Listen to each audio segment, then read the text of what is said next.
Welcome to शौर्यबारा digital platform. हम लोग पढ़ रहे हैं एनिमल किंगडम। फाइन। सो खाली पेपर से शुरुआत इसलिए कर रहे हैं क्योंकि यहाँ पे वो आप बोलोगे तो मैं लिखूंगी, क्योंकि मुझे तो मैं भूल गई क्या लिखना था। क्या होमवर्क दिया था बच्चा? सिमेट्री और रेडियल। सिमेट्री और का दिया था, सिर्फ सिमेट्री का ही दिया था? पक्का? चलो तो एक काम करते हैं ना, आपके पास में वो 9 पूरे के पूरे ग्रुप लिखे हुए हैं क्या? हाँ। याद है? नहीं बताना जरा, मैं भूल गई थोड़ा सा। हाँ प्रोटोजोआ, पॉलीफेरा आर्थ्रोपोडा। प्रोटोजोआ। अरे रे रे लाइन से बोलता है। लाइन से protozoa, Porifera, Coelenterata,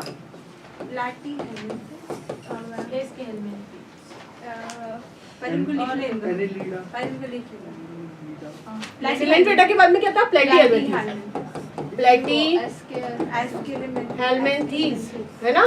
then एस्के helminths.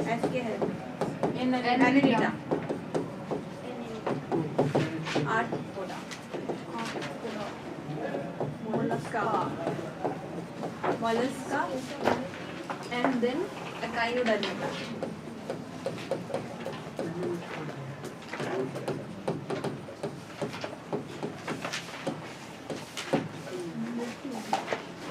ठीक है, चलो भाई। तो हम लोगों ने क्या करना है, इन लोगों का इनकी ना सिमेट्री आपको मुझे बतानी है ना? फाइन। सबसे पहले शुरू करते हैं हम लोग अपने प्रोटोजोआ से। क्या मैंने बॉडी लेयरिंग आपको लिखवा दी थी? हाँ। चलो अब मुझे बताओ कि प्रोटोजोआ की सिमेट्री आपके हिसाब से क्या होनी चाहिए? रेडियल। आ रहा है और कोई? Yes ma'am.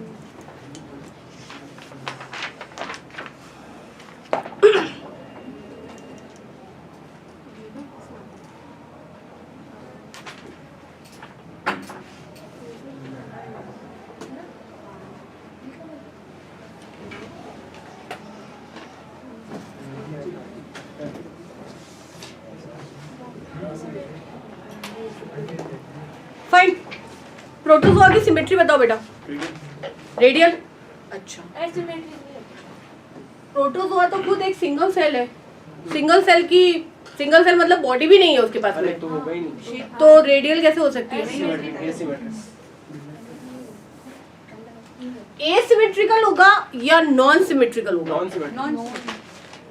नहीं नॉन होगा, इसका स्पेसिफाइड शेप तो है ना, वो हर बार अपनी शेप स्पेसिफिक होती है। तो फिर तो एसिमेट्रिकल होगा या नॉन सिमेट्रिकल होगा?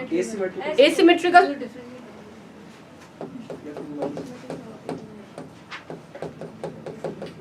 Fine. Coming to the Porifera. जो भी है बताओ, गलत होगा चलेगा मेरे को। बाइलेटरल होगी। और कोई? पॉरीफेरा की सिमेट्री बेटा? वेरियस तो मैंने सिमेट्री नहीं पढ़ाई। अच्छा, एक दो ही तो पढ़ाई थी, एक रेडियल और एक बाइलेटरल। हिंदी में बता। सेकंड हो गया। मैम स्पॉन्ज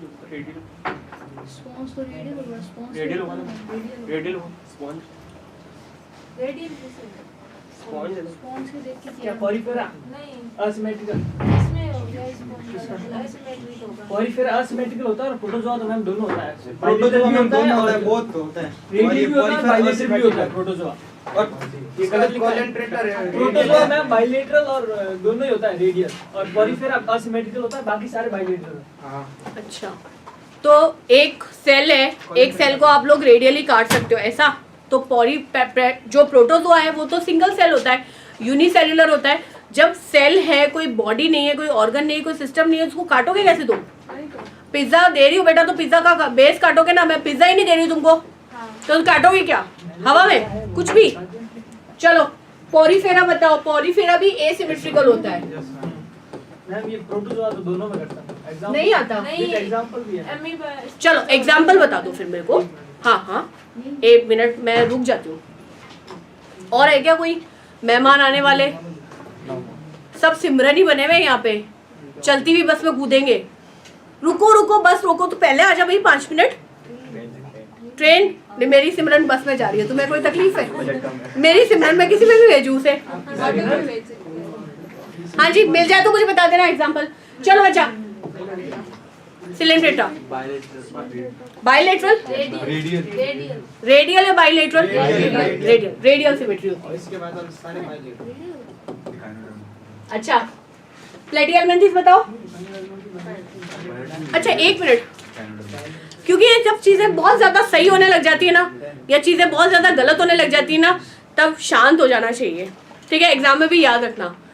तो क्योंकि बहुत सारे आंसर जब मुझे करेक्ट मिलते हैं ना, वो भी तुम लोगों से, तो ये मेरे दिमाग में ना एक शक का कीड़ा है, वो एकदम कुलबुला रहा है। तो अब मुझे ये बताओ कि ये जो तुम इतने करेक्ट आंसर मेरे मुंह पे मारे चले जा रहे हो, ये नेट से निकाले? ईमानदारी से। नेट क्या होता है? नेट मतलब वो जाल जिसे पकड़ पकड़ के हम आंसर खींच रहे हैं, समझा? वही रिसेंटली अभी बता रहे जो आप पूछ रहे हो। नहीं ईमान जो भी है ऑनेस्टली मुझे बताओ, क्या नेट से देखा है? वीडियो देखा था। वीडियो देखा था, चलो अच्छी बात है। और नेट से देखा है? गूगल, बुक से पढ़ा है? अभी पढ़ा है, गुड। और कोई? गाइड से बता तो उसकी कहाँ से पढ़ा? गाइड थी मेरे पास। गाइड थी, उसमें से पढ़ा है, ठीक है, ओके। तो हम लोग क्या करेंगे बच्चा, फिर हमेशा और हमेशा ना रटने के सिस्टम पे ही रह जाएंगे, क्योंकि हम समझ नहीं रहे। अगर ऐसा होता तो मैं आपको रेडियल और जो आपकी बाइलेटरल है वो समझाती क्यों? मैं सिर्फ आपको लिखवाई देती ना, इसके आगे ये लिखो, इसके आगे ये लिखो, इसके आगे ये लिखो, खत्म। 2 दिन में एनिमल किंगडम खत्म हो जाता।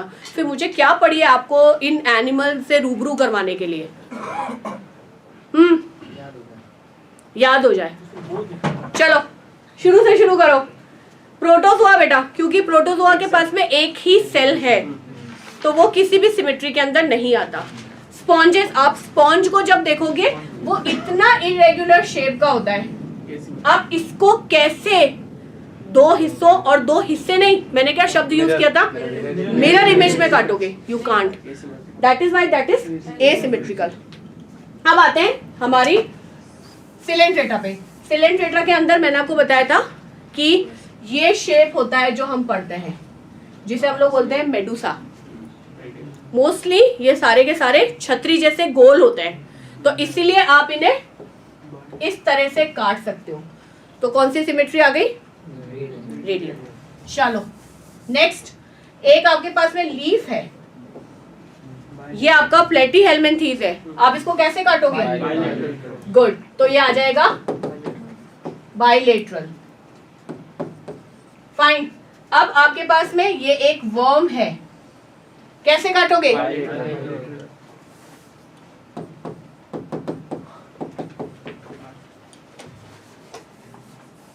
चलो मेरा फेवरेट यहाँ पर केचुआ, कॉकरोच।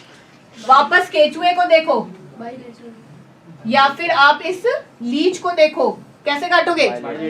बाइलेटरल। चलो आ जाओ कॉकरोच पे। कॉकरोच है, कैसे काटोगे कॉकरोच को? बाइलेटरल।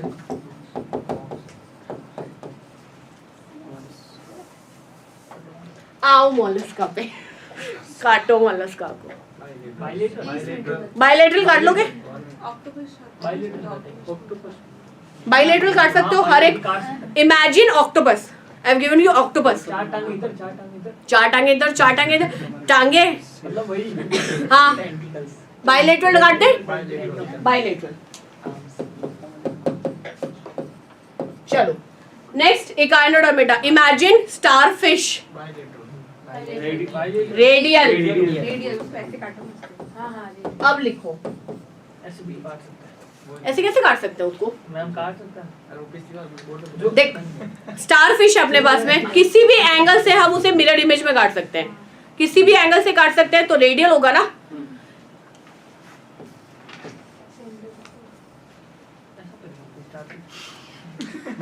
ऐसी है ये सन शेप की भी बना सकते हैं, इन्होंने अलग कोई स्टारफिश पढ़ा है। ये होगी रेडियल। अब लिखो, जल्दी जल्दी लिखो, फटाफट लिख दिया। चलो एक और चीज देखो, कल मैंने आपको बॉडी लेयरिंग लिखा दी, यानी डिप्लोब्लास्टिक है, ट्रिप्लोब्लास्टिक है, फाइन, आपके पास में सिमेट्री सबकी आ गई है। एक चीज है जो आपको और लिखनी है, जो एग्जाम में पूछी जाती है, वो है सीलोम। सीलोम को हम लोग बोलते हैं बॉडी कैविटी, मतलब ऐसे एनिमल जिनकी बॉडी सेंटर में से खाली होती है, तो उसे हम लोग बोलते हैं सीलोम। ठीक, अब इन्हीं को कैसे लिखोगे आप लोग?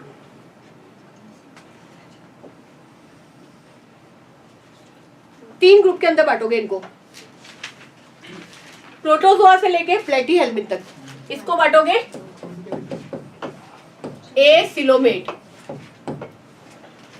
ए coelomate that means body cavity absent है। उसके बाद में आओगे एनेलिडा से लेकर इकाइनोडर्मेटा तक। मतलब इसमें स्कल नहीं होती, मतलब ऊपर वाला क्या नहीं होता? स्कल। स्कल नहीं, कहाँ? स्कल तो इनमें से किसी में भी नहीं है। स्कल वाले जानवर तो अब आएंगे। स्केलेटन बोलना। स्कल मतलब वही स्केलेटन, स्कल का, स्कल उसी का हिस्सा है ना। एनेलिडा से लेके बेटा इकाइनोडर्मेटा तक दे आर सिलोमेट। अब बचा ये सिलोमेट होता है, कुछ असिलोमेट। एस के हेलमिंथीस, जिसके ऊपर क्वेश्चन पूछा गया। क्वेश्चन पूछा गया तो कुछ ना कुछ तो यूनिक होगा। ये होता है स्यूडो सिलोमेट। स्यूडो सिलोमेट मतलब सिलोम है but that is not true coelom. Coelom को हिंदी में बोलते हैं गुहा। गुहा कैविटी है ना, कैविटी। तो ऊपर वाले वो हो जाएंगे ए सिलोमेट, हिंदी में बोलेंगे अगुहीय, जिनके अंदर बॉडी में कैविटी नहीं होगी। नीचे वाले हो जाएंगे सिलोमेट, दैट मीन्स जिनके अंदर गुहा पाई जाती है। और एकमात्र जो एस के हेलमिंथीस होते हैं वो होते हैं स्यूडोसिलोमेट, हिंदी में बोलते हैं कूटगुहीय। क्लियर है? तो सबसे ज्यादा अगर किसी को याद रखना है तो आपको किसको याद रखना है? एस के हेलमिंथीस। ये बिल्कुल एलओसी की तरह काम करता है, ना ऊपर वाला है ना नीचे वाला है। क्लियर? फाइन, चलो बड़े आगे लिख लिया सब लोगों ने। चलिए अब हम लोग अपना जो एनिमल किंगडम है उसका सेकंड पार्ट पढ़ेंगे, जो होता है कॉर्डेट्स का। कॉर्डेट्स वो एनिमल होते हैं जिनके अंदर हमेशा और हमेशा नोटोकॉर्ड पाई जाती है। I am not saying vertebral column here, ठीक है, दोनों अलग अलग चीज है। नोटोकॉर्ड हमेशा और हमेशा पाई जाती है, और ये नोटोकॉर्ड जो है वो लाइफ के किसी भी स्टेज पर हो सकती है। ठीक, तो नोटोकॉर्ड हमेशा और हमेशा पाई जाती है। दूसरी बात, हम जितने भी हायर एनिमल है इंक्लूडिंग ह्यूमन, हमारे अंदर पाई जाती है एक नर्व कॉर्ड जो अंदर से बिल्कुल खोखली होती है, और ये सब चीजें हमारे डॉर्सल रीजन पे है। डॉर्सल रीजन मतलब योर बैक, और हमारा मुंह कहाँ है? वेंट्रल साइड पर। तो सारी चीजें जो है वो कहाँ है? हमारी पीठ पर लदी हुई है। नोटोकॉर्ड भी हमारी बैक पर है, और उसके बाद में ये नर्व कॉर्ड भी हमारी बैक पर होती है। नेक्स्ट, जब हम बनना शुरू हुए, यानी कि कॉर्डेट्स बनना शुरू हुए, तब हमारी बॉडी के अंदर थे फेरिंजियल गिल स्लिट। लेकिन क्योंकि हम एयर ब्रीदर है, हवा के अंदर रेस्पिरेशन करते हैं, तो हमारे अंदर अब वो क्या बदल गए? लंग्स के अंदर। लेकिन आज भी जो एक्वेटिक एनिमल है उनके अंदर क्या पाए जाते हैं? गिल्स। ठीक, तो हम लोग सब उसी ऑर्डर के अंदर आगे बढ़े हैं। इसके अलावा हम सभी के सभी बाइलेटरल सिमेट्रिकल होते हैं, सब। मछली से लेकर, मछली से पहले वाले भी, और मछली से लेकर इंसानों तक हम सभी बाइलेटरल सिमेट्रिकल है, द्विपार्श्व सममित है। हम सभी ट्रिप्लोब्लास्टिक हैं। मुझे नहीं लगता कि मुझे समझाना चाहिए कि ट्रिप्लोब्लास्टिक क्या होता है, ठीक है। और हम सभी सिलोमेट हैं। हमारी बॉडी सेंट्रली खाली होती है, और इसी वजह से हमारी बॉडी में ऑर्गन जो है वो फिट हो सकते हैं। तो हम लोग सारे के सारे सिलोमेट हैं। हमारे अंदर ऑर्गन्स भी पाए जाते हैं, और ये सभी ऑर्गन्स मिलकर सिस्टम बनाते हैं। ठीक, तो ऐसा नहीं है कि आपका हार्ट अकेला काम कर रहा है, नहीं, उसका अपना एक भरा पूरा परिवार है। सिमिलरली विथ योर ब्रेन, खाली दिमाग अकेला काम नहीं करता, स्पाइनल कॉर्ड उसके साथ में काम करती है, नर्व्स काम करती हैं। तो हमारी बॉडी में जो लेवल है वो सबसे हायर लेवल पाया जाता है, that is organ system level, सबसे हायर एनिमल।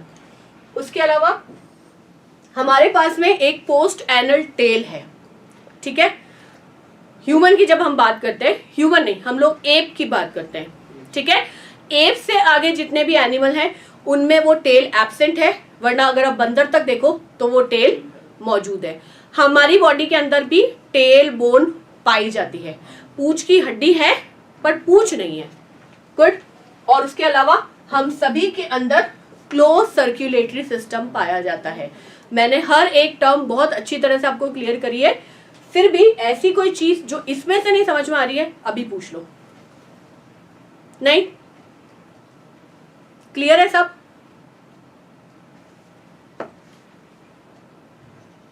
एक मिनट, लिखो, लिख लो, चलो थोड़ा जल्दी लिखो।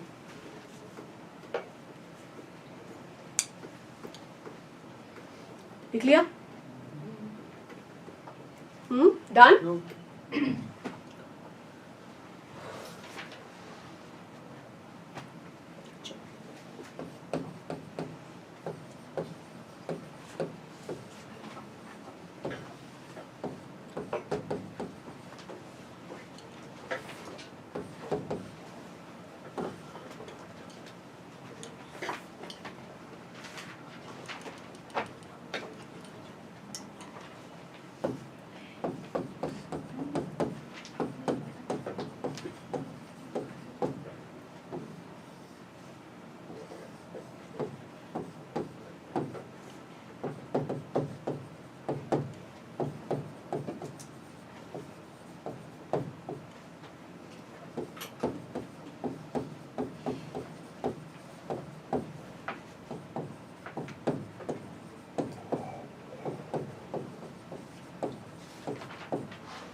सबसे पहला क्लासिफिकेशन लिखो कॉर्डेटा का, प्रोटोकॉर्डेटा, यूकॉर्डेटा।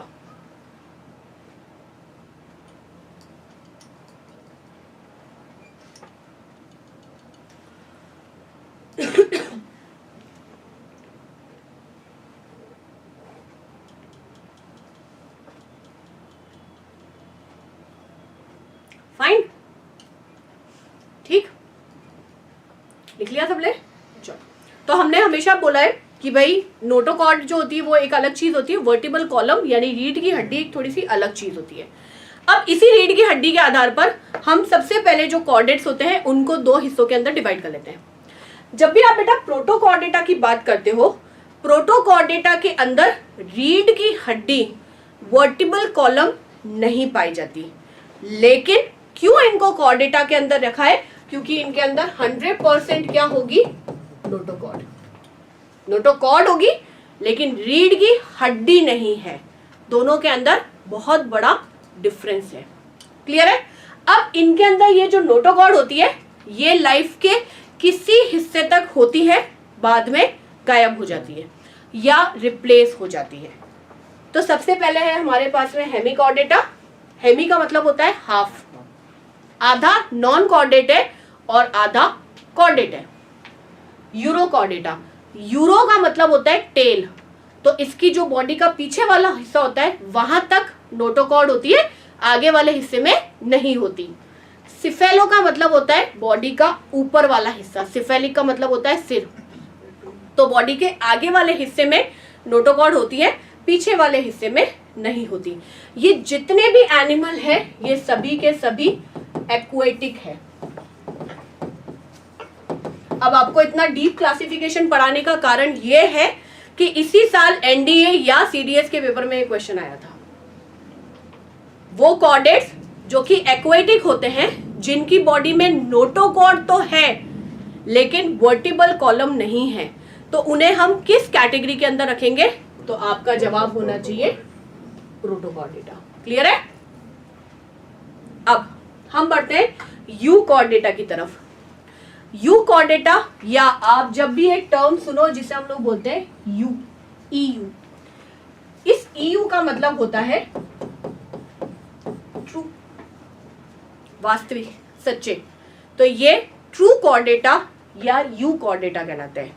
अब इनकी बॉडी के अंदर क्या होगा, नोटोकॉर्ड होती है जब हमारा जन्म होता है उससे पहले, यानी कि जब हमारा डेवलपमेंट चल रहा होता है तब हमारी बॉडी में नोटोकॉर्ड ही बनती है सबसे पहले।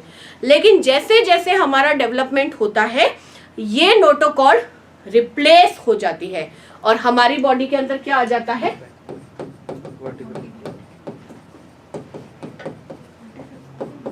वर्टिब्रल कॉलम, जिसे आप बोलते हो रीढ़ की हड्डी।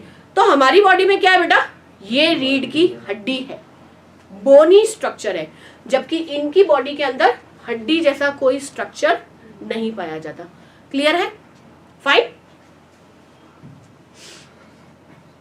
जितने भी रीढ़ की हड्डी वाले, रिमेंबर रीढ़ की हड्डी वाले जानवर होते हैं उनको हम एक ही ग्रुप के अंदर रहते हैं, वर्टिब्रेटा। वर्टिब्रल कॉलम है तो हम सब क्या है, वर्टिब्रेटा। आप भी हो, मछली भी है, मेंढक भी, सांप भी और चिंपांजी, पक्षी भूल गए, एव्स, वो सारे के सारे क्या है, वर्टिब्रेटा। अब इस वर्टिब्रेटा को हम फर्दर दो ग्रुप के अंदर डिवाइड करेंगे, क्योंकि मछलियों के पैर नहीं होते तो मछलियों को हम लोगों ने अलग ग्रुप के अंदर डाल दिया और बाकी जिनके भी पैर होते हैं उनको हम लोगों ने डाला टेट्रापोडा। दैट मीन्स 4 लिम्स, 2 जोड़ी पैर होने चाहिए। टेट्रापोडा, टेट्रा मीन्स 4, पोडा मीन्स लिम्स, पैर होने चाहिए। तो हम भी टेट्रापोडा के अंदर आते हैं, है ना, हमारे भी 4 पैर है, 4 पैरों वाले एनिमल है ना हम लोग। हाँ नहीं, हमारे 4 पैर है, लिम्स है, 2 4 लिम्स है और 2 हाइंड लिम्स है। चलो, तो मछली को तो अलग कर दिया बेटा। अब टेट्रापोडा के अंदर आ जाएंगे आपके मेंढक वाली पूरी फैमिली, रेप्टाइल डायनासोर वाली पूरी फैमिली, कबूतर चिड़िया ये पूरी फैमिली और हम सब, वेल्स भी आती है। ठीक है, एक एक करके ग्रुप देखें। फाइन। और हम लोग शुरू करेंगे फिशेस से, मछलियां। तो मछलियों को हम लोगों ने एक अलग सी जगह दी है हमारे क्लासिफिकेशन में। क्यों अलग सी जगह दी है? क्योंकि वो बहुत स्पेशल होती हैं, पानी में रहती है और वो जल की रानी होती है, इसलिए। तो जितनी भी मछलियां होती है बेटा वो सब एक्वेटिक होती है। मुझे नहीं लगता यहाँ पे किसी ने देखी हो मछली जो समुद्र के बाहर निकल कर रेत में तैर रही है, क्योंकि तुम लोग हो बड़े साइंटिस्ट दिमाग के ना, कुछ भी देख सकते हो। सील कौन से उसमें आती है? मैमल है, मैमल है बेटा। हाँ जी, किसी ने ऐसी मछली देखी जो रेत में तैर रही है? अच्छा, वो नहीं देखा? अरे रे, अभी तक नहीं देखा, पर आप खोज करने के लिए निकल सकते हो। तो मैंने तुम लोगों को एक पूरी लाइन दे दी है खोज के लिए, जहाँ पे लोग नहीं गए। फाइन। स्ट्रीमलाइन बॉडी क्या होता है?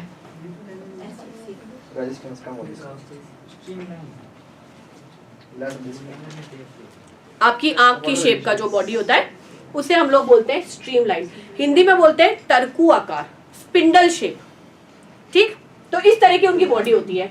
इनकी बॉडी में आपको पता है, क्योंकि मछली जल की रानी है, तो इनकी बॉडी में क्या होते हैं? फिन्स पाए जाते हैं। Now what? Pectoral and pelvic. Listen carefully. Pectoral that means आपकी बॉडी का अपर हिस्सा और पेल्विक आपकी बॉडी का लोअर हिस्सा। तो जब हम मछली को देखते हैं तो ये हो गया बेटा पेल्विक और ये हो गए पेक्टोरल, और ये पेयर हमेशा पेयर में होते हैं। इतने तो होंगे ही, एडिशनली हो सकता है यहां पर भी एक फिन आ जाए या यहां पर एक और फिन आ जाए। 2 पेयर तो होंगे ही होंगे, एडिशन में भी हो सकते हैं। तो ऐसा मत देखना कि अब जाके किसी मछली को देखो कुछ ज्यादा पंख वंख उसके मिल जाए तो उसको जाके बोलो तू मछली ही नहीं है, मैं तुझे बाहर निकाल देता हूँ, तूने खराब कर दिया हमारा काम, मैंने तो क्या पढ़ के आया मैं और तूने क्या कर दिया मेरे साथ में। ऐसे मत करना। अगर आपके एग्जाम के अंदर सबसे ज्यादा क्वेश्चन पूछे जाते हैं तो वो एक ही सवाल है जिसको हर बार घुमा दिया जाता है, वो है कोल्ड ब्लडेड और वार्म ब्लडेड, ठंडे खून वाले या गर्म खून वाले। तो जितने भी कोल्ड ब्लडेड होते हैं उनको हम लोग बोलते हैं एक्टोथर्म। मछली और किसी को बनानी है क्या? नहीं। एक्टोथर्म। एक और टर्म लिखो बेटा, पोइकिलोथर्म। ये एक ही टर्म के अलग अलग नाम है। हिंदी में एक ही है शब्द, वो है ठंडे खून वाले। तो अब ये ठंडे खून वाले क्यों हैं? क्योंकि इनकी बॉडी का टेम्परेचर कांस्टेंट नहीं रहता, बाहर के एनवायरनमेंट के अकॉर्डिंगली बदलता रहता। तो पानी ठंडा होगा तो मछली का इंटरनल एनवायरनमेंट भी ठंडा हो जाएगा, और अगर पानी गर्म होगा तो इंटरनल एनवायरनमेंट भी गर्म हो जाएगा। ये अपनी बॉडी में एक नियत तापमान या कांस्टेंट टेम्परेचर को मेंटेन नहीं करते हैं, इसीलिए हम इन्हें कोल्ड ब्लडेड कहते हैं। ठीक। एक्सोस्केलेटन स्केल का बना हुआ होता है।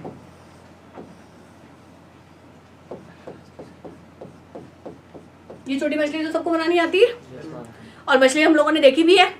ठीक है, तो भला हो एक्वेरियम वालों का जिन्होंने हमें मछली दिखा दी। तो ये जो मछली है इसकी बॉडी के ऊपर स्केल पाए जाते हैं और ये इनकी बॉडी को पानी से बचा कर रखते हैं। नेक्स्ट, जब हम एंडोस्केलेटन की बात करते हैं, क्योंकि मैंने आपको बताया कि इनके अंदर प्रॉपर एक स्केलेटन कंकाल पाया जाता है, और वो कंकाल दो तरह का हो सकता है और उसी बेसिस पे हम मछलियों को डिवाइड करते हैं। एक होती है ऑस्ट्रिकिथीस, दूसरी होती है कॉन्ड्रिकिथीस। ऑस्ट्रिकिथीस वो फिशेस होती हैं बेटा जिनके अंदर बोन्स पाई जाती हैं, तो हम इन्हें कहते हैं बोनी फिश। हम जितनी भी मछलियां खाते हैं वो सारी बोनी फिशेस होती हैं। और सेकंड वो फिशेस होती है बेटा जिनके अंदर कार्टिलेज होता है, तो इन्हें कार्टिलेजरस फिशेस कहा जाता है। For example your shark. Shark देखिए, शार्क के अंदर बोन्स नहीं होती हैं, तो इसलिए हम शार्क को नहीं खाते, शार्क हमको खाती है। तो जिसे हम खाते हैं वो बोनी और जो हमको खाती है वो कार्टिलेजनस। हाँ, ईल्स अभी दिखा दो। नहीं, वो किस्म है अभी पूछो क्या चीज? ईल, रेज, ईल्स। चलो, क्योंकि फिशेस हमेशा पानी में रहती हैं और अगर हम उसको बाहर निकालेंगे तो क्या हो जाएगा? मर जाएगी। क्यों मर जाएगी? क्योंकि उसके पास में लंग्स नहीं है, उसके पास में है गिल्स। और उसका हार्ट जो है वो कैसा होता है बेटा? 2 चेम्बर। चेम्बर के अंदर लिखेंगे हम लोग एट्रियम, वेंट्रिकल। एट्रियम और वेंट्रिकल, एक आलिंद एक निलय, 2 चेम्बर। क्या होता है कोमल, इतनी खुशी क्यों हो रही है? मुझे भी पता, मैं भी खुश हो जाती हूँ। ऐसी क्या मछली के बारे में याद आ गई तेरे को? कुछ तो ऐसा आया जो तेरे को लगा कि अरे यार मुझे तो खुशी हो रही है इसको देख के। चलो बेटा, ये वो जिसे हम खाते हैं, कॉमन कार्प, सबसे ज्यादा खाई जाने वाली मछली ये है लेबियो। और ये वो है जिसे हम खाते तो नहीं है पर ये शार्क की कैटेगरी के अंदर आती है। ठीक, तो इन दोनों मछलियों को देखकर भी आप बता सकते हो, क्योंकि इतने इंटेलिजेंट बच्चे हैं मेरे पास में, दोनों के अंदर डिफरेंस क्या है। एक्सोस्केलेटन तो हर फिश में होगा बेटा, वो तो मैंने ही बता दिया तुमको, वो पहले है। और बताओ, स्केल है, स्केल के अंदर दोनों है, इसके ऊपर ऐसे ऐसे और इसके ऊपर ऐसे ऐसे। ऐसे बताओगे तुम डिफरेंस? मैं तुमको ऐसे पढ़ाने लगी तो ये देखो बच्चों, ये इसके ऊपर ऐसे ऐसे है, ये इसके ऊपर ऐसे, तो तुम लोग मेरे को बोलते कि मैडम वो ऐसे ऐसे है। इसको इंसान खाते हैं और वो इंसानों को खाते हैं। वो तो इंसान को नहीं खा सकती बेटा, वो छोटी फिश है, शार्क की कैटेगरी में जरूर आते हैं, बट वो इंसान को नहीं खा सकती। शार्क काफी बड़ी होती है। इसकी स्किन रफ है, उसकी साफ है, चिकनी है, वैसलीन लगा के आई है इसलिए। चलो आज मैं देख लेती हूँ कि तुम्हारा जो ऑब्जर्वेशन है ना वो कितना अच्छा है। अरे मैम उसके पिंस हार्ड है, इसके पिंस सॉफ्ट है। कैसे पता चल रहा है तेरे को पिक्चर में देख के कि उसके सॉफ्ट है उसके हार्ड है? पेड़ दिखता है भी तो मैम। अलग अलग है ना। दिखता है अरे मैम। मैम मुझे पता चल गया, इसके यहाँ क्या आगे है, उसके नीचे है, नहीं मुंह मुंह हाँ मुंह नीचे है जबड़ा उसका। जबड़ा हाँ। ये हुई ना। शाबाश, तालियां बजनी चाहिए भाई उसके लिए, ये मैंने और बताया। लिटरली तालियां बजनी चाहिए। Very nice. नहीं बताया मैम कसम। जो मैंने बोला- जिसने भी बताया पर तालियों का हकदार है वो। जितनी भी बोनी फिशेस होती हैं उनका मुंह हमेशा पॉइंटेड होता है सामने की तरफ। आप अपना एक्वेरियम भी देखोगे ना, अगर एक्वेरियम में देख के आपको पता चल जाएगा। बोनी फिशेस को बेटा क्या खोल के देखोगे तेरे अंदर बोन से दिखा क्या? नेचुरल सी बात है। ऐसे पढ़ाई करेंगे क्या हम लोग? आधे से ज्यादा जानवर खत्म कर डालेंगे फिर क्या आज मैं देखूं मैडम ने पढ़ाया बोनी होती है या नहीं होती है तो मैं इसको खाऊं या नहीं खाऊं? नहीं, जितनी भी बोनी फिशेस होती हैं उनका मुंह हमेशा सामने की तरफ होता है, पाउटेड होता है ना। और जितनी भी शार्क होती हैं उनका मुंह हमेशा और हमेशा वेंट्रल रहता है। ऑफ कोर्स इसके और इसके स्केल में जमीन आसमान का डिफरेंस है, सही कह रहे हो। लेकिन अगर मैं आपको बोलूं कि सबसे पहले देख के एट अ ग्लांस आप कैसे बताओगे कि ये बोनी है या कार्टिलेजस है, तो वो इस तरह से बताया जाता है। फिन्स अलग होते हैं, डेफिनेटली होते हैं। स्केल अलग होते हैं, डेफिनेटली होते हैं। लेकिन सबसे पहला डिफरेंस जो आ जाता है वो इसी में ही आ जाता है। खत्म। तो एक्वेरियम जब देखो तब उसमें देखना शार्क तो नहीं डाल रखी किसी ने, क्योंकि दोनों, आपको ये तो पता है कि जब फिशेस को एक्वेरियम के अंदर रखा जाता है तो उनकी कंपैटिबिलिटी के हिसाब से रखा जाता है, नहीं तो वो क्या करती है एक दूसरे को, नेचुरल सी बात है। तो आप इंसान तो नहीं खाओगे, आपके सामने अगर मैं आपको और बकरे को बंद कर दूंगी तो आप बकरे को ही खाओगे। चलो यहाँ आ जाओ, ये देखा है सी हॉर्स है ना। तो हॉर्स जैसा दिखता है इसीलिए हम इसे सी हॉर्स बोलते हैं, बट एक्चुअली में ये एक फिश है। खास बात क्या है इसकी? ये टेल को यूज करता है स्विम करने। इसमें जो मेल होता है ना वो हम इसका मुंह बहुत देखो जब भी एक फोटो तुम्हारे सामने लगाई जाए ना, दैट मीन्स उसमें कुछ ना कुछ तो स्पेशल है। दुनिया भर की मछलियां हैं। मेल है ना वो बच्चे देता है। मेल बच्चे देता है। अंडे देता है। अंडे को पहली बात तो फिश बच्चे देती ही नहीं, अंडे अंडे देती है। अंडे देती है, हाँ, तो इसमें मतलब मेल- इसमें मेल बच्चों अंडे की केयर रहता है करता है, हमारे अंडे पास। अपने जो मेल एनिमल होता है वो जो फर्टिलाइज एग होते हैं उनको अपने साथ कैरी करता है। अब जब वो जो एग्स है वो हैच होते हैं और उनमें से छोटे छोटे सी हॉर्स निकलते हैं, तो ऐसा लगता है जैसे इसने बच्चे दिए हैं और वो सी हॉर्स निकल रहे हैं, बट ऐसा कुछ नहीं है। ये सब ओवी पैरस है। लिखो। मतलब ये अंडे किसी और नहीं ये अपने लाइफ पार्टनर को एक साथ ही रखते एक लेफ्ट अंडे इसी के ही है बेटा, फर्टिलाइज है, लेकिन उसको ये कैरी करके घूम रहा है। तो जब भी वो हैच होंगे तो यहीं से बच्चे निकलेंगे, तो ऐसा लगता है कि ये छोटे छोटे सी हॉर्सेस को जन्म देता है, बट ऐसा नहीं होता है। ये ओवी पैरस है, बच्चों को जन्म नहीं दे सकते। एक ही लाइफ पार्टनर देंगे। ऐसा कुछ नहीं, कहाँ पढ़ लिया? इंसानों में नहीं है वो तो आजकल। चलो भाई, ये देखो तीन अच्छी अच्छी फिशेस, ट्राइगन, एक्टिनस and this is torpedo. Electric ray, झटका मछली। इलेक्ट्रिक रे, झटका मछली। ये इलेक्ट्रिक रे, इलेक्ट्रिक रे, विद्युत मछली कहते हैं हिंदी में। ये है स्टिंगरे। दोनों फर्क है।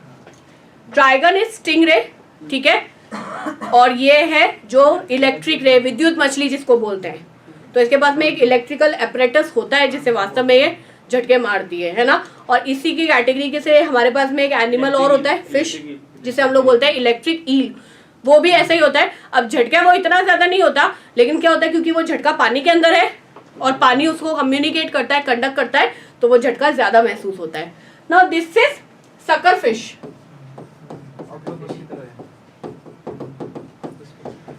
तो आपको यहाँ पे एक सकर दिख रहा है, Yes, ma'am.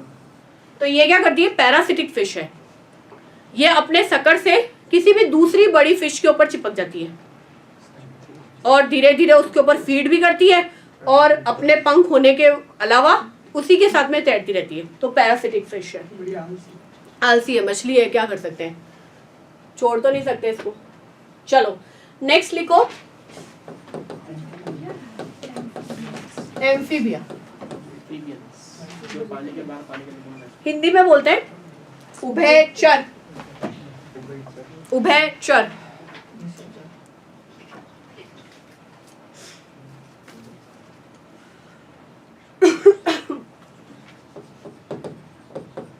एम्फी का मतलब होता है बोथ। तो अब इनके अंदर बोथ क्या है? ये दोनों है, एक्वेटिक भी है और टेरेस्ट्रियल भी है। अपनी लाइफ का एक हिस्सा पानी के लिए, पानी इनको जरूरी होता है उस हिस्से के लिए, और बाकी टाइम ये हमेशा जो जमीन है या लैंड है उसके ऊपर ही रहते हैं। अब पानी इनको कौन सी चीज के लिए जरूरी होता है? वो होता है रिप्रोडक्शन, है ना जरूरी। रिप्रोडक्शन के लिए दे रिक्वायर वाटर। अगर वाटर नहीं है तो मरेंगे नहीं, पर अपनी जनसंख्या को आगे भी नहीं बढ़ा पाएंगे, रिप्रोड्यूस नहीं कर सकते। Now they are also cold blooded because ये टेट्रापोडा है। तो टेट्रापोडा में क्या होगा? 2 पेयर ऑफ लिम्स आएंगे ही आएंगे, लेकिन कुछ ऐसे भी हैं जिनमें लिम्स एब्सेंट होते हैं। तो कुछ ऐसे होते हैं जो लिम्बलेस होते हैं, है एम्फीबिया, पर उनके अंदर पैर नहीं पाए जाते। सबसे अच्छी चीज है इनकी स्किन। अब वास्तव में चिकनी स्किन वाले होते हैं, बहुत स्मूथ फिसलने वाली जो स्किन होती है ना वैसी। तो कभी आपकी इच्छा हो और मेंढक आपको दिख जाए तो एक बार उसको पकड़ने की ट्राई करना। पकड़ लेते हैं, चलो पकड़ लेना और यहाँ ले आना फिर। तो स्किन जो होती है बेटा वो सॉफ्ट होती है, हमेशा गीली रहने वाली स्किन होती है और काफी पतली स्किन होती है।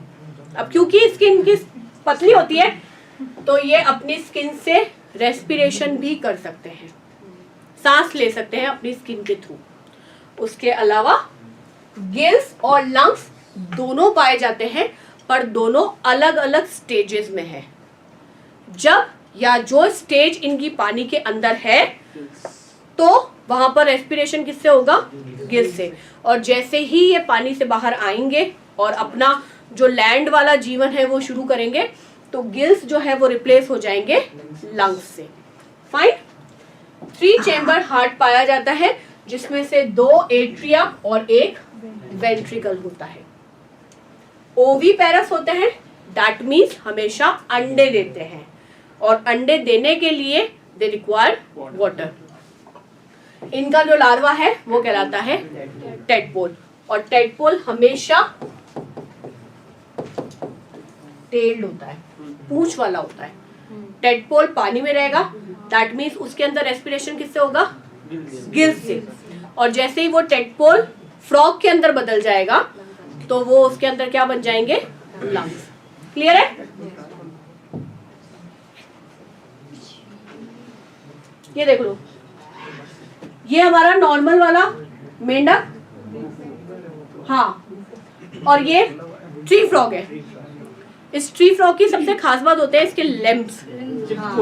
एक तो चिपकने वाले होते हैं, बहुत लंबे होते हैं, तो बहुत इजीली हॉप कर सकता है ना। मेंढक हमेशा हॉप करके चलते हैं, कूद कूद के चलते हैं। Now this is salamander. आपका इस साल क्वेश्चन भी आया है सैलामेंडर पे। सैलामेंडर किस ग्रुप का प्राणी है?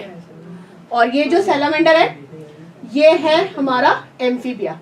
नाउ दिस सैलामेंडर, इसके तो टेल है भाई, सॉरी टेल भी है और लिम्स भी है ना। ये यूरियोटाइफिलस जिसके लिम्स नहीं होते, तो आपको दिखने में बिल्कुल सांप जैसा दिखेगा, पर सांप नहीं है, ये क्या है? हमारा एम्फीबिया है। ठीक, तो ये नाम थोड़े से स्पेशल है, स्पेशली ये वाला, और इस पे तो क्वेश्चन भी पूछा हुआ है। दिखने में लिजर्ड जैसा दिखेगा पर एम्फीबिया है। तो जो भी अपने से बिल्कुल अलग है ना, इंसान तो है पर इंसान जैसी हरकतें नहीं कर रहा, उसी के बारे में लोग बात करते हैं। ठीक है, तो ये दोनों ज्यादा अच्छी तरह से याद रखना। हालांकि ये तो देखने से भी लग रहा है आपको। अच्छा, इस ट्री फ्रॉग की और कोई खास बात है? कैमोफ्लाज हो जाता है, इसका कलर देख के भी आपको पता चलता है। एक और होता है, एक पॉइजन भी तो होता है। वही मैं लिखवा रही हूँ, पॉइजन डार्ट फ्रॉग। मतलब आज तक हम लोग पॉइजन की बात करते हैं तो हमारे दिमाग में सिर्फ सांप आते हैं, ठीक है, लेकिन ये मेंढक इतना ज्यादा पॉइजनस है कि जो आदिवासी या ट्राइबल लोग जो होते हैं वो इसका जो पॉइजन है वो अपने तीरों पे लगाते हैं। तो इसीलिए हम इसे बोलते हैं पॉइजन डार्ट फ्रॉग। पकड़ने का सोच भी नहीं सकते हैं और दिखने में बेहद खूबसूरत होते हैं। हमेशा याद, ब्लू रेड मतलब ब्यूटीफुल कलर जो आप सोच सकते हो ना नेचर में, वो सारे के सारे मेंढक जो हैं वो इसी कैटेगरी के अंदर आते हैं। नेचर में जो भी बहुत खतरनाक होता है, हमेशा याद रखना, वो बहुत खूबसूरत होता है। या आप इससे बोल सकते हो जो बहुत खूबसूरत होता है वो बहुत खतरनाक होता है। वो अपने रंग से दूसरों को बता देता है मेरे पास मत आना। और जो बेचारा ऐसा है जिसके पास भी बचने के लिए कोई जगह नहीं है, कोई चीज नहीं है, वो हमेशा कैमोफ्लाज हो सकता है। ऐसे रंग का होगा जिससे वो आसपास के एनवायरनमेंट के अंदर मिल जाए। तो वो क्या करता है, अपने आसपास के जो वातावरण होता है, एनवायरनमेंट होता है, उससे कैमोफ्लाज हो जाता है जिससे लोग उसको ना देख पाए। और जितने भी बहुत खूबसूरत सांप भी अगर आप देखोगे वो सारे के सारे पॉइजनस है। तो वो अपने जो चटक रंग होता है ना, उससे पहले ही चेतावनी दे देते हैं कि मैं खूबसूरत बहुत हूँ और मेरे पास नहीं आना। और जो तुमको बुलाए नहीं, वो तुमको जो दिखेगा नहीं, वो बहुत इजी से उसके अंदर कोई पॉइजन या डिफेंस मैकेनिज्म नहीं पाया जाता है। इसके आगे कल देखेंगे।